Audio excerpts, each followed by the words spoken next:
O sea, más me interesó la historia de Frank y todo este, pero no, nunca profundizado. ¿En clase les dieron alguna vez esto? Mi nombre busca de sentido, pero no de mi Pero súper Baja, básico. pero no, no, profundo. Ya, la cuestión es ahí, verán, esto es parte de la maestría que estoy haciendo. Estoy haciendo logoterapia. Yo salí de psicología organizacional, pero también me interesa mucho la parte clínica, pero no lo que dan aquí. O sea, no me identifico con el psicoanálisis, no me gusta. Esta es otra mirada de ver las cosas y le da una, no es que esté mal, ¿no? Sino que cada uno tiene su forma de ver las cosas, porque creo que la psicología dentro de los trabajos en sí es el profesional que más se relaciona con su trabajo. O sea, si tú eres un ingeniero, puedes tener otras cosas o puntos de vista de ver la vida, pero la psicología va mucho que ver con cómo tú concibes la vida y cómo la ves, ¿ya? Entonces, algo muy importante para los seres humanos, y por lo cual ustedes están estudiando aquí, es para un día trabajar o ejercer en lo que ustedes están haciendo. Entonces, la logoterapia, el trabajo puede ser un gran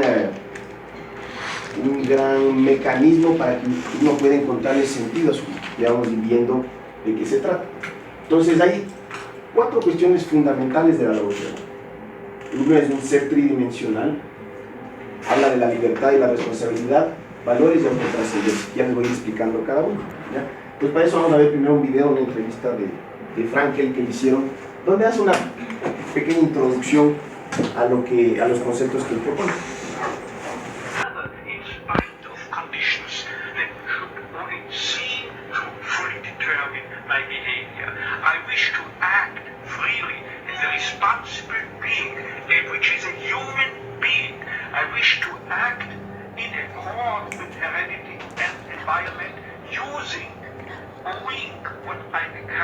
A veces se confunden con perspectivas de psicoterapia que se generan.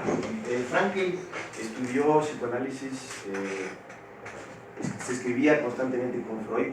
Obviamente Freud llevaba como 40 años, pero cuando era muy joven él escribía a la Asociación Psicoanalítica y publicaron inclusive algunos artículos de él en las revistas psicoanalíticas.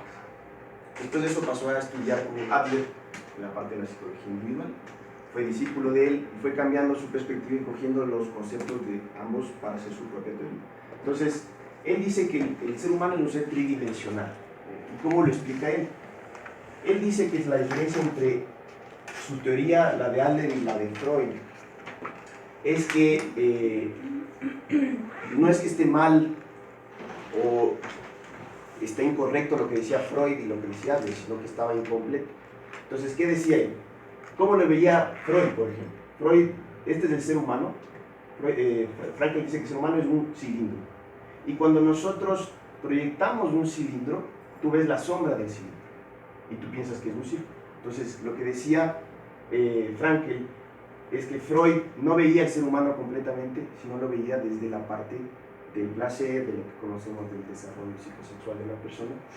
Entonces, le reducía a un aspecto del ser humano. Y Adler, igual, cuando tú proyectas un cilindro, en una pared también se forma un cuadrado. Entonces, cuando tú proyectas desde arriba, tú tienes un círculo, y cuando tú proyectas tienes un cuadrado. ¿Qué decía él? Que ellos no estaban incorrectos, pero solo estaban observando una de las dimensiones del ser humano. Freud se concentraba en la parte somática, en la parte del cuerpo, y Adler se concentraba en la parte social, psicológica. Pero lo que él decía es que el ser humano es más allá. El ser humano es un cilindro donde no tiene tapa. O sea, los límites, lo que él decía es que se pone cada uno. Entonces, ¿qué pasa? El ser humano es un ser somático, psíquico y espiritual. Y ahí lo que les pregunto a ustedes, por ejemplo, ¿qué es lo que nos hace diferentes a los seres humanos de los animales? ¿La mente? Perdón. La mente, eso dices tú. Tú, Santiago, ¿qué dices tú? Yo creo que esa parte espiritual.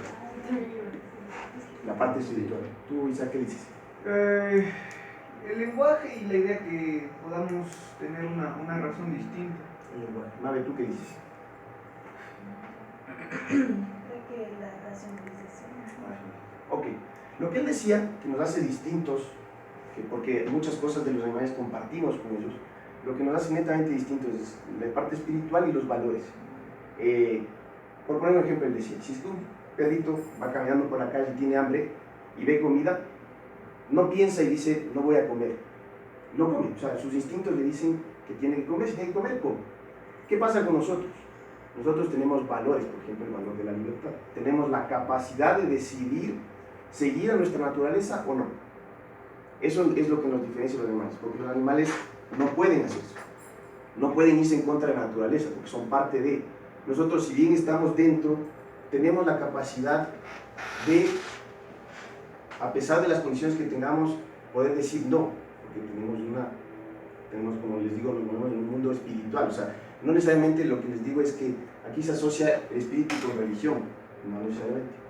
No necesariamente. La parte espiritual, todos tenemos, seas ateo o religioso, eso no importa, porque es lo que nos hace seres humanos. Entonces, en la parte espiritual está todo el tema de lo que él propone como su terapia, en la parte de valores y en la parte de sentido y toda la parte, por ejemplo, que trata de usar un método científico para probar las cosas.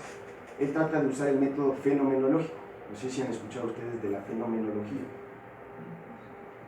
La fenomenología es, yo entro, si estoy con un paciente, lo que fuera, no entro a poner primero mis conocimientos previos, sino ver el fenómeno como tal, no tener algo que sea un previo juicio a lo que tú vas a estar viendo de la persona. Entonces, ¿qué dice él? Cuando se proyectan estas tres figuras, tú aparentemente tienes las tres mismas cosas, pero son figuras distintas. Entonces él decía, por ejemplo, una persona que tiene depresión. Una puede ser que tiene depresión porque es genético, o sea, es hereditario. La otra puede tener porque está pasando por un duelo.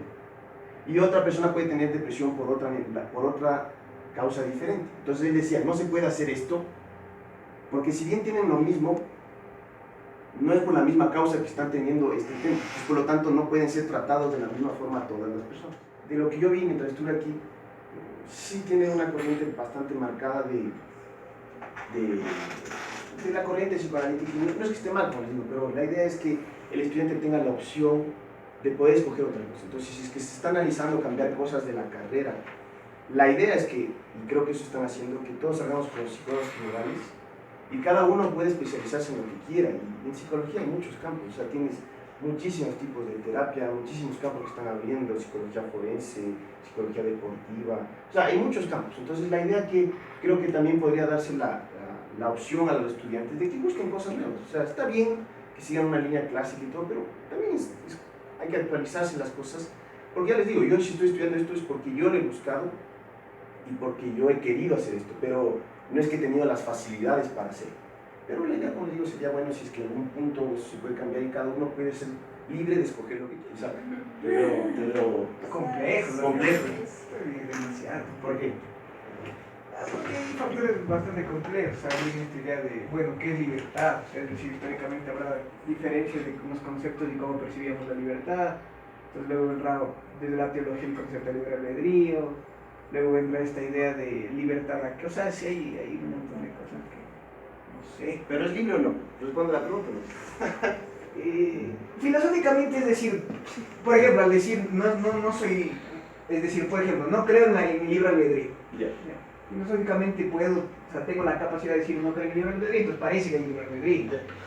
Pero en la práctica parece. es complejo. O sea, no, el ser humano no es libre. Desde mi punto de vista, no. Ya. En su totalidad, no. Santiago, ¿tú qué piensas? ¿Es libre? Creo que tampoco, sí. No es libre. ¿Tú qué crees? ¿Tampoco? ¿Quién cree que el hombre es libre? O sea, es bastante complejo porque la libertad en sí está ligada a la toma de decisiones. Ok. Entonces, o sea, es la capacidad de saber que existen límites, pero que también, o sea, existe esto de poder romperlos. Pero también existe una sociedad en la que nos basamos para poder existir. Entonces, la libertad es bastante difícil definir si es que una persona es libre o no. La pregunta es, ¿por qué pensamos que la libertad es absoluta? ¿O se tiene o no se tiene? Porque estamos pensando en esos términos, me imagino. Claro. La libertad, claro, como tú dices, la libertad no es absoluta. Seres humanos tenemos condiciones, tenemos condicionantes, pero no son determinantes. Esa es la diferencia. Tenemos condiciones biológicas, sociales, psicológicas, pero eso no necesariamente es un determinante. Que hay mayores probabilidades de que tengas problemas para saltar ese obstáculo, sí, pero no es un determinante. Entonces, Eso hablaba, no sé, tú que estuviste ya en décimo, en clase de ética, que hablábamos justamente este tema de la libertad.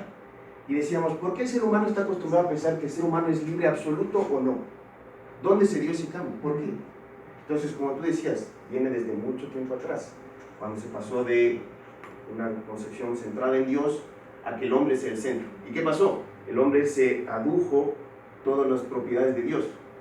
Entonces ahí pasamos a ser, entonces si el hombre es el centro, entonces el hombre es Dios.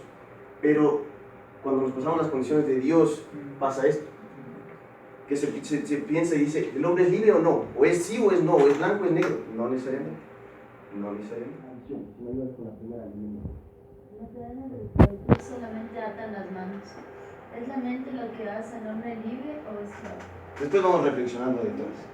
De Sartre, que probablemente habrán visto o estudiado, el hombre nace libre, responsable y sin excusas. ¿Qué pasa? Cuando, generalmente, cuando nos conviene, no somos libres. Y al contrario también. Entonces jugamos con ese rol. Vamos con ese rol. Entonces, ya les voy a mostrar, después la libertad tiene que estar atada necesariamente a la responsabilidad. No hay libertad sin responsabilidad y no hay responsabilidad sin libertad. Es fácil apoderarse del comandante en jefe de un ejército. Es más fácil de un jefe en ejército que despojar a un miserable de su libertad. Dicho por Confucio. Solo es digno de libertad quien sabe conquistarla cada día. Ese es un dramaturgo alemán. Y por último, la libertad no consiste en hacer lo que se quiere, sino en hacer lo que se debe. Entonces no sé, ¿qué frase les ha llamado más la atención de esta?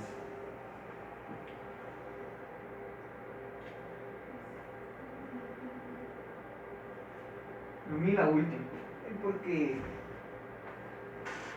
él debe más que nada, porque ahí ya no hay libertad. Si debo algo ya no hay mucha libertad. Ya. Es decir, creo que el concepto al que te rige, y es interesante, no había cachado eso de nos personalizamos en una deidad, o sea, atribuimos el mismo rol, quisimos atribuirnos el mismo rol. Pero esta idea del debe, ya no habría libertad, sino habría un consenso para ser funcional con la sociedad. Ya. Y que la sociedad medianamente te permita funcionar y te diga, bueno, eres libre hasta este punto. Y no sé si es libertad, yo creo que es más funcionalidad hasta cierto punto. Pero ahí lo estás exteriorizando. ¿Y qué hay hacia adentro? Esto se debe no solo es con la sociedad, es contigo mismo también. Pero, es decir, no creo, a mí me parece complejo un individuo, entenderlo a un individuo solo. Porque aunque introyectes y aunque hagas insight y todo eso, va a ser cargado de lo que la sociedad te enseña. Sí, por eso digo, son condicionantes. Ajá. Pero lo que aquí dice, no te estoy diciendo yo, lo que él dice es que es un tema de no te determina. O sea, obviamente te condiciona, él no niega ese tema, sería absurdo. Por eso digo, él no niega nada de lo que se hizo en psicología, solo dice que hay que complementar lo que se está haciendo. Entonces, ahí viene, como te digo, desde esa perspectiva. Y claro, todas estas cosas, por ejemplo, en el tiempo de Sartre, cuando comenzó a desarrollarse lo de Freud también, él, ¿qué nos dice Freud? Por ejemplo, estamos atados a nuestro pasado, a nuestra infancia, y eso nos determina y nos va formando. Sí, tiene razón, nos va formando, pero en fin último, las personas tienen la libertad para poder seguir ese ejemplo o no. Entonces, aquí hay un ejemplo. Eran dos hermanos que habían tenido un padre alcohólico. El uno, cuando creció, se hizo alcohólico, y el otro no. Cuando le preguntaron por qué tú eres así, los dos dieron exactamente la misma respuesta. Con esa figura paterna, ¿cómo no voy a ser así? La pregunta es, si te dan la misma respuesta, ¿por qué cada uno es diferente? Tuviste la misma figura paterna, la misma crianza, estás dando la misma respuesta, pero cada uno tiene una diferente visión y perspectiva de la vida. Y nos atribuimos muchas cosas que no nos corresponden. Entonces, ahí es donde dice que la libertad no es absoluta, tenemos condicionantes. Yo lo que les pregunto, ¿podemos volar? Eso es una condicionante física. ¿Pero qué ha hecho el ser humano? Ha inventado máquinas que nos han permitido pasar ese límite y poder volar. Y hemos podido hacerlo. No podemos volar físicamente, es un limitante, es un condicionante, pero eso no nos ha detenido y hemos podido volar. Entonces, ejemplos como esos hay muchos, que hemos tenido límites, y el rol del ser humano a lo largo de la historia es, tenemos este condicionante, ¿Cómo hacemos para sobrepasarlo? ¿Ya? Entonces, como les decía, libertad coherente desde lo biológico, desde lo psicológico y desde lo social. ¿Ya? La libertad y responsabilidad son dos caras de la misma moneda, como te decía. A pesar de tal cosa, a pesar de. Y frente a, me voy a enfrentar, voy a hacer tal cosa. Son algunas frases que se tienen que decir. Y sobrevivir con modo de ser inauténtico, diseñado para evitar la angustia de ser. ¿Qué pasa? Nos angustia ser libres, como les decía, a veces nos conviene ser libres y a veces no. Cuando hacemos algo malo, es que reaccionaste mal y gritaste a alguien, es que no puedo controlarlo. No, no quieres hacerte responsable, no te gusta angustiarte. No te gusta angustiarte. Que vamos a ir viendo en tema de valores. Entonces, él, como ya vimos un poco, es limitado, lo heredado y lo aprendido. Entonces él quiere sacar de esas condiciones a las personas que vean un poco más allá. Esa es la idea, que vayan un poco más allá de lo que uno estaba acostumbrado a hacer. O sea, esto sería más relacionado con la resiliencia. Sí, podría estar con, o sea, pero eso es algo que también lo vas trabajando, ¿no? Es una característica de la persona que, si bien tiene que estar dentro tuyo, también eso vas trabajando. O sea, esto lo que te dice es, te hace ver otra forma de ver las cosas. Creo que más que eso es, justamente como decía Isaac, la sociedad nos limita mucho y nos dice hasta dónde podemos ir. Pero aquí, no, o sea, te abre el campo, diciendo que el ser humano es un humano que tiene esa libertad de escoger qué es lo que quiere, cómo lo quiere, hacia dónde quiere ir. Entonces, esa es un poco la visión. Está planificado por ahorita como que...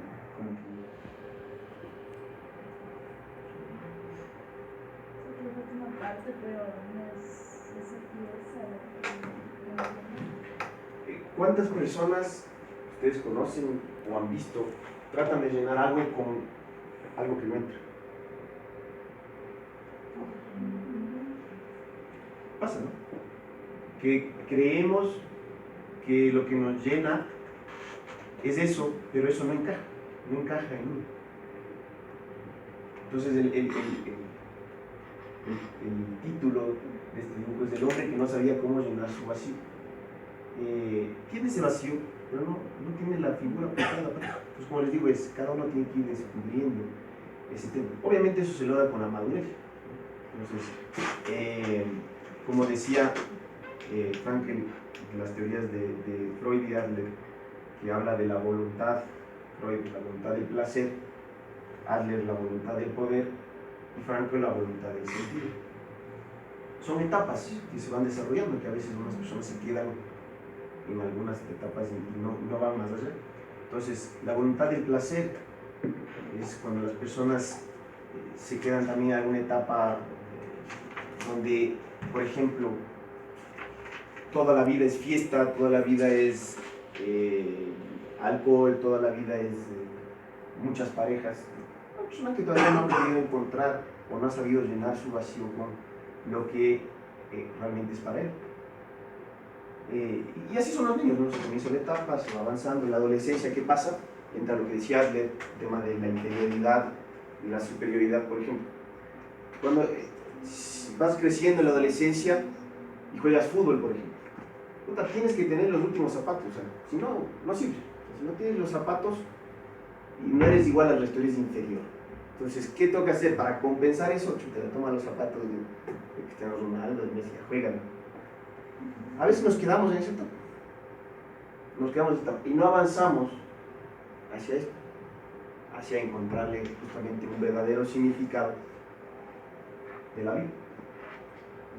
Entonces, a través de lo que, por ejemplo, ¿qué para Freud la pulsión sexual, en qué grado de importancia está?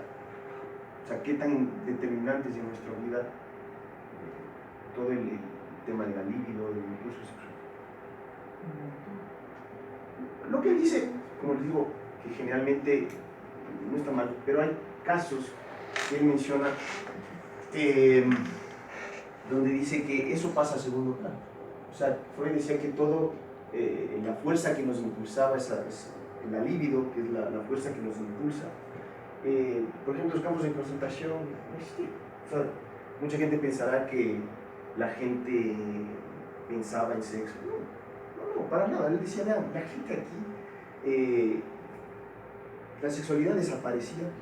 Temas de sueño, sí, obviamente tenías que dormir, pero no era algo fundamental. O sea, las pulsiones no era lo que dominaba a las personas.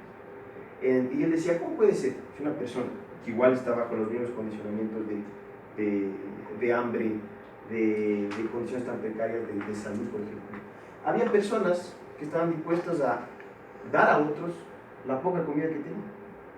O sea, ¿cómo puede ser que se dé eso de acuerdo a los diferentes corrientes? Que una persona deje de comer, o sea, su instinto de conservación, o sea, yo me alimento para poder vivir, que se deje de comer para darle a otro y él muera. ¿Dónde está todo eso? En la parte espiritual, no está en ningún otro lado. Y eso, como les digo, es lo que nos diferencia de cualquier otro objeto. Entonces, él hablaba de valores creativos, experienciales y actitudinales. Pasen en la siguiente estampa. Valores creativos, y aquí está un poco lo que, el porqué se mete esto con la parte organizacional. Cuando ustedes han escuchado a personas presentarse, ¿cómo se presentan? Bueno, soy el doctor, soy el ingeniero. O sea, el trabajo es tan importante que algunas personas le ponen inclusive antes que su nombre. Soy el doctor Pepito, el ingeniero. Y si le dices por su nombre, no, ingeniero, por favor. Ok, o sea, el trabajo para ti es importante. El trabajo es importante. Creamos algo nuevo en el mundo, no necesariamente en su connotación de creatividad, sino en la posibilidad de dejar algo. Dejar algo, o sea, desmarcar nuestra huella en el mundo. ¿Cómo lo podemos hacer?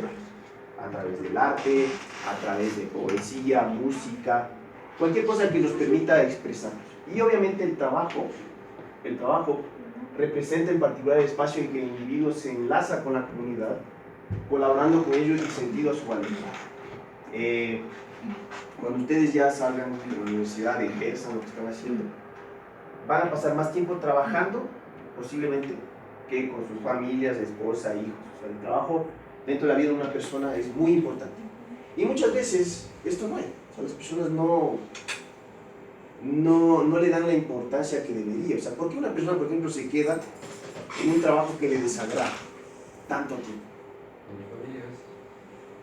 O sea, por ahí, como te digo, tú le das un sentido a eso. Porque si no tuvieras familia, ¿seguirías trabajando?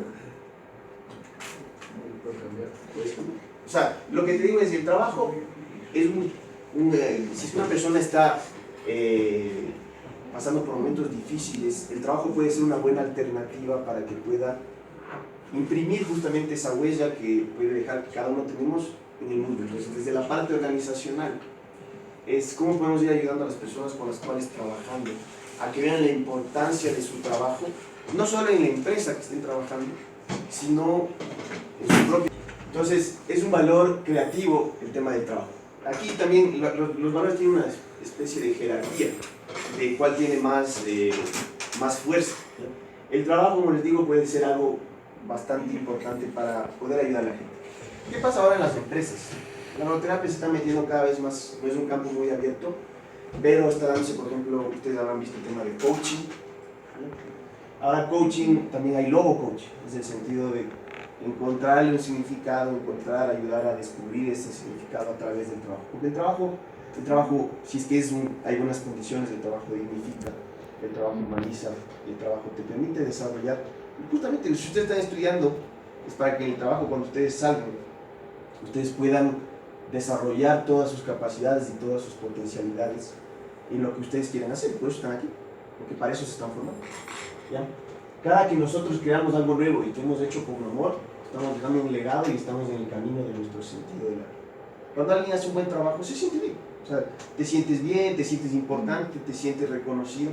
¿Por qué? Porque el trabajo no solo es para ti, es para la comunidad. El ser humano no vive solo, el ser humano es un ser social. Si es que no se le encuentra sentido en las cosas que hace en comunidad, es la forma más fácil de introducir a una persona, encontrar un sentido a través de la comunidad, de dejar un sentido, una huella en el mundo. ¿Ya? Los siguientes valores son los experienciales. ¿Qué decía él? A través de algo o alguien. Entonces aquí están, por ejemplo, encontrar el sentido a la vida a través de amar a alguien, o sea, entregarte a una persona, a un propósito, por ejemplo, los que son voluntarios, los que dedican su vida haciendo misiones, ellos le encuentran sentido a la vida a través de esto. Le encuentran sentido a través de esto.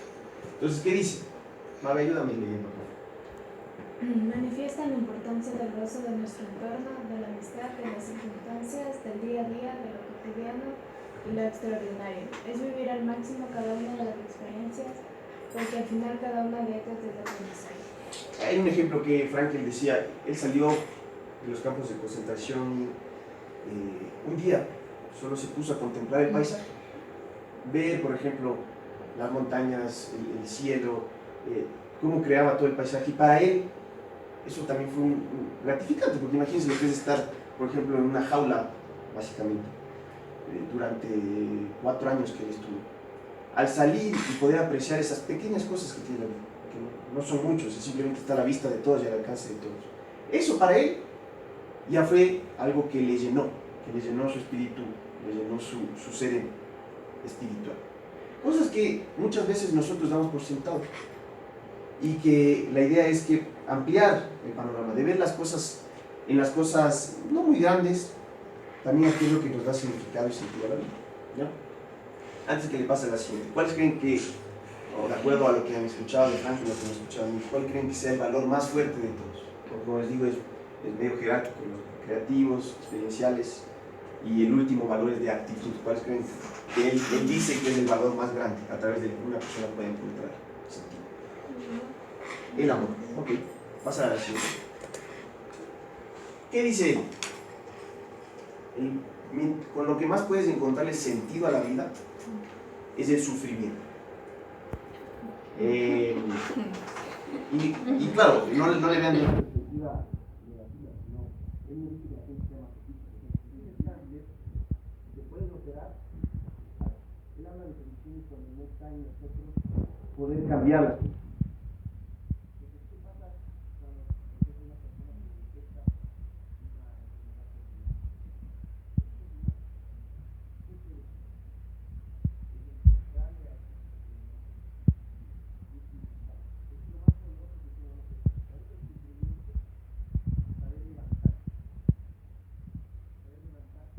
Y encontrarle un propósito, ¿no? A seguir viviendo.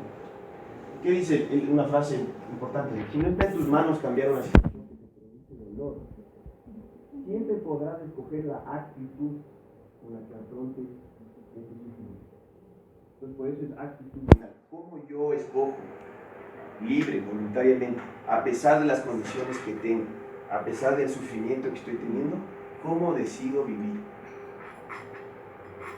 Entonces, ese, para Frankl, es el valor más fuerte que le puede mover al ser humano a través del sufrimiento. ¿Qué más dice? La posibilidad de elección de la actitud con la cual van a vivir la vida, es decir, que aún en las circunstancias terriblemente adversas, el ser humano siempre podrá optar en su actitud.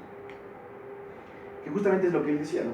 Si es que él no hubiera pasado, como les dije, él tuvo la opción de no poder, de haberse alejado de ese mundo y no haber vivido todo lo que vivió.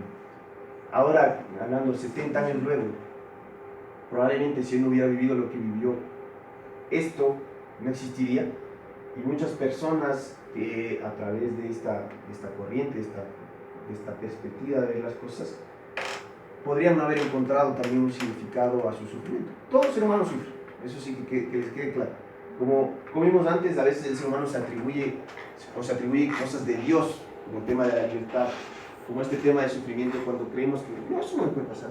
Todos sufrimos. La cuestión es cómo decidimos enfrentar aquello que es lo que estamos sufriendo. La actitud es una enfermedad hacia la muerte de un ser querido, pero no únicamente es la actitud en torno a situaciones contrarias, sino también la actitud y atrevimiento de amar a una persona, tu trabajo, tu pasado, tu presente, tu futuro. Creo que esto resume mucho lo que él dice, ¿no? Actitud y atrevimiento de que la vida vale la pena. O sea, ese es el mensaje final. La vida vale la pena vivirla depende de cada uno cómo le quieren contar un significado a esto. Como les dije, creo que es algo que marca mucho, porque el primero que lo afirma es el primero que vivió todo eso. O sea, no es que él está proponiendo esta teoría desde un escritorio, cómodamente sentado. No, le tocó vivir, como les dije al principio, creo que las peores condiciones que a un grupo de seres humanos les haya tocado vivir alguna vez. Y a pesar de eso, él supo encontrarle un significado y un sentido a esas cosas. Entonces la idea es, uno, que vean el tema de la logoterapia, que si es que ustedes, porque lo que tengo entendido, esto es también una parte de análisis de la carrera, de calidad, ver si es que en un futuro podrían ver la posibilidad de que también existe esto dentro de la facultad. Porque como ya les digo, yo me acuerdo en clases, es bueno, en clases de escuelas de enfoques me parece, o teorías de la personalidad. Bueno, estos son los autores, este es Frankel, este es por ejemplo Carl Rogers, este es, ya listo, sigamos con Freud y sus cosas. Está bien, pero hay otras cosas dentro de la psicología, hay otras cosas que, y lo lindo de esto es que no solo psicólogos se especializan en esto, acompañantes, religiosos, o sea, esto es una corriente que invita a muchas personas, no solo a un grupo selecto. Y a mí, como les digo, como la misma formación que tienen ustedes, comenzar a ver esto desde otra perspectiva, a veces cuando estudiamos psicología tendemos a ver si alguien hace algo, entonces tiene tal cosa, o sea, que tiene el ser humano, de saber distanciarse de los límites que tiene. O sea, reconozco los límites que tengo, me conozco y quiero ir por aquí, o sea, quiero encontrarle sentido y significado a través de esto. Y la autotrascendencia, que habrán escuchado probablemente de Maslow, cuando habla de la pirámide, de la jerarquía de las necesidades, va un poco alineado, ¿ya? Y aquí se opone a la homeostasis. ¿Qué busca las otras corrientes psicológicas? Por ejemplo, el psicoanálisis busca la homeostasis, o sea, lo que busca ahí es que tú te sientas tranquilo, que tú recuperes el equilibrio. O sea, si estás mal, que recuperes el equilibrio. ¿Qué dice la logoterapia? La tensión no es mala. No en exceso, obviamente, pero la tensión hace que el ser humano se mueva. Y todos los días nos enfrentamos a diferentes conflictos, problemas, y eso hace que nos movamos constantemente y queramos seguir solucionando esos problemas que se nos presentan. La voluntad del sentido es la principal motivación, de acuerdo a como les digo, la logoterapia. Se produce una superación del ego. El hombre tiene la capacidad de llegar más allá de sí mismo. O sea, esa es la autotrascendencia. Reconocerme como un ser valioso, como un ser que puedo lograr mucho, que los límites mentales o espirituales, perdón, más que nada, me los pongo yo mismo. Y él habla mucho del ser versus el deber ser. Y ahí está el tema de la atención, como les digo. ¿Qué soy? Pero ¿qué es lo que quiero ser? Porque para eso es lo que queremos ser. Ustedes están aquí estudiando, es porque están en una posición, pero quieren ser más, quieren seguir avanzando, quieren seguir más allá de lo que están haciendo ahorita. Entonces ese es el salir de uno mismo y implica ser en el mundo y por lo tanto ser como otros. Y aquí otra vez entra el tema del trabajo. Yo no puedo ser autotrascendente solo conmigo mismo. Mi autotrascendencia tiene que salir de mí y regarse en la comunidad, estar en la comunidad. Y una frase bonita de una logoterapeuta discípula de Frankel dice: en nuestro empleo todos podemos elegir entre buscarle activamente sentido a nuestro trabajo o verlo como algo exterior a la vida. El trabajo funciona como un espacio de desarrollo existencial, como les decía.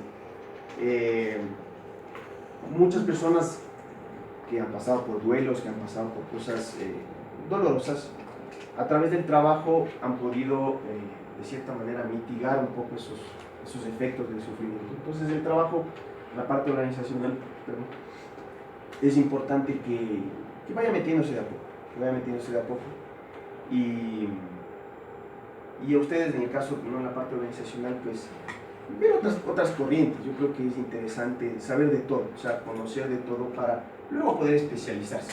Me parece bien que si una persona que es un psicólogo ya sabe más o menos los fundamentos de la psicología, sabe qué corrientes existen, luego puede decir: sí, ¿sabes qué? Me quiero especializar en esta corriente quiero ser de tal cosa.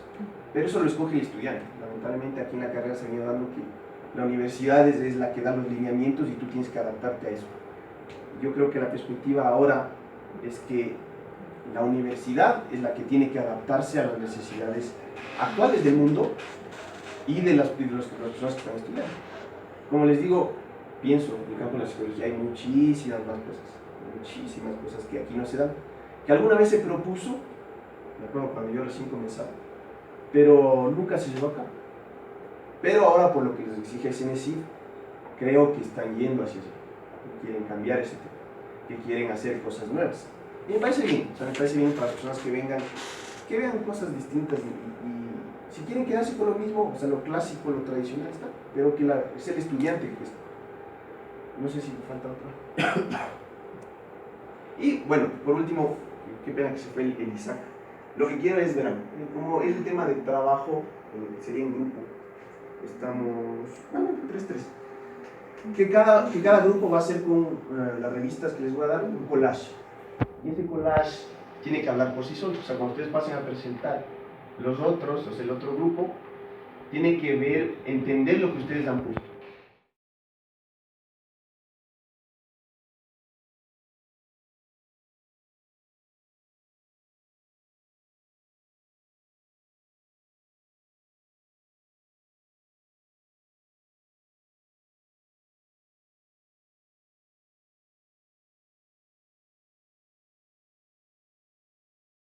Entender, habría que primero hacer toda la introducción de qué es la logoterapia, porque si no, no iba a tener un significado para ustedes si es que yo no explicaba previamente todo lo que habíamos visto. Entonces, pero creo que la logoterapia, dentro de todos los campos psicológicos, y no psicológicos también, porque como les dije, no solo psicólogos se especializan en esto, tiene mucho campo de acción, y como les digo, algo importante dentro de la logoterapia, hay tres conceptos: logoterapia, logoteoría y logoactitud. Logoteoría, como les expliqué un poco, es el ser tridimensional, el tema de las leyes, el tema de la libertad, de la responsabilidad. Logoterapia es la aplicación en terapia de los conceptos que les explico, y logoactitud es esa actitud que muchas personas, sin conocer nada de esto, viven así. Viven el día a día a pesar de sus limitaciones, a pesar de sus condicionantes.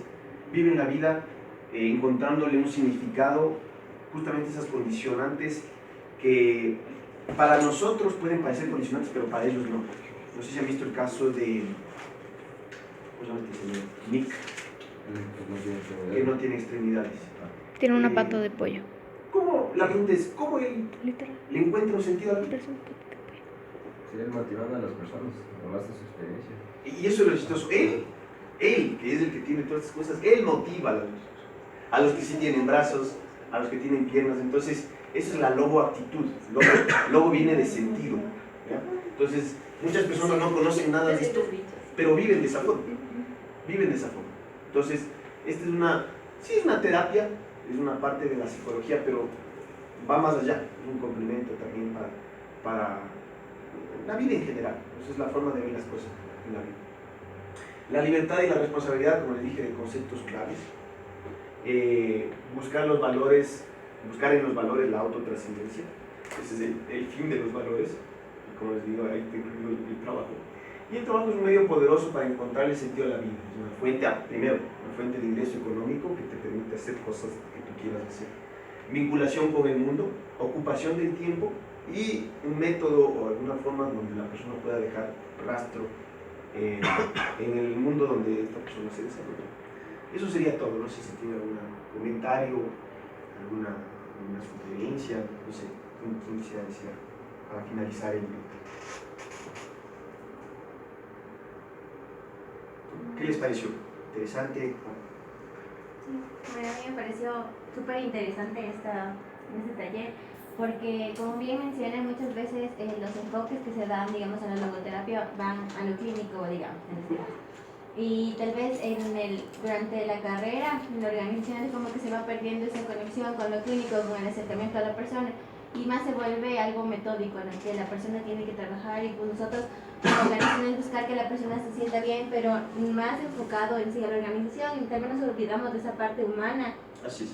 Entonces, por ejemplo, la logoterapia es como que ayudarle a que esa persona busque sentido, y si esa persona se siente bien, eso se va a ver reflejado también en su trabajo. Así es. Y el trabajo sería como el medio para que ella también pueda aportar y dejar ese rastro en el mundo. Entonces, Sí, ahí complementando lo que tú dices, los psicólogos organizacionales tenemos que tener mucho cuidado, porque si ustedes ven el corte de lo que ustedes tuvieron hasta sexto semestre con lo que luego ven, no tienen absolutamente ninguna relación.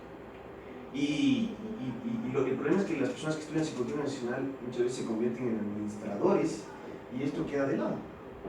Y créanme, si comparamos una persona que estamos hablando de psicología organizacional, eso es un administrador, nos dan tres vueltas para hacer cosas que no nos corresponden muchas veces. Entonces nuestro enfoque es poner psicología en la empresa, ¿ya? Y muchas veces nos olvidamos, así que tengan mucho cuidado, porque ya les digo, si una empresa está entre, a ver, ¿qué hace un psicólogo organizacional versus qué hace un administrador? Si se pone a ver desde la parte, como les digo, administrativa, tenemos las del perder. ¿Por qué? Porque ya les digo, los administradores sí se han formado toda su carrera en esto. Lo que ustedes han visto es los años, o lo que van a ver son los años. Entonces, ¿dónde podemos diferenciarnos nosotros los psicólogos organizacionales? Porque si es que a mí me preguntan, si yo no estudio psicología y me dicen, ¿qué es un psicólogo organizacional? Es un psicólogo de empresa. Es un psicólogo que da terapia dentro de la empresa. Porque si ustedes les preguntan a personas que no conocen nada de psicología y ustedes les dicen, estoy estudiando psicología organizacional, ¿qué les dicen? ¿Qué haces? No tengo idea qué haces, ¿no es cierto? La idea es que ustedes puedan meter psicología en la parte organizacional. Eso es nuestro fuerte, ya les digo, porque si nos vamos a versus un administrador, no ganamos. Entonces aquí es donde está la clave de que ustedes puedan introducir más psicología y la parte humana en la parte de las organizaciones. Y como les decía también, desde la parte clínica, es una corriente bastante buena para complementar otras cosas. ¿Qué ataca la logoterapia? El vacío existencial. Ese es el foco. Una persona que no tenga un sentido claro de la vida, que esté atravesando por un vacío en su vida. Esto es lo que ataca la logoterapia. Y que podría ser, que es muy bien complementado esto con la terapia sistémica y con la terapia cognitivo-conductual. Si una persona estudia esas tres cosas, es un psicólogo bastante completo, de lo que ya han aprendido, ¿no? Hasta ahorita. Entonces, sí les sugiero también la parte clínica, si quieren meterse en este tema, es muy interesante, desde otra perspectiva, ¿no? Y desde la parte educativa, es un poco más complicado, porque, como les decía, la logoterapia es cuando una persona ya ha desarrollado conciencia, ya tiene claro abstracciones. Entonces los niños, por sus etapas de desarrollo todavía no, pero hay muchos trabajos experimentales que se están haciendo en niños para ayudarles también, enrumbarles, ¿no? En un sentido de la vida. Entonces eso es todo, les agradezco muchísimo, espero que les haya servido y que les sirva también, como les digo, a la carrera para mejorar, si se puede hacer, como sugerencia para implementar nuevas cosas, me parece interesante. Entonces les agradezco muchísimo, muchas gracias. Gracias.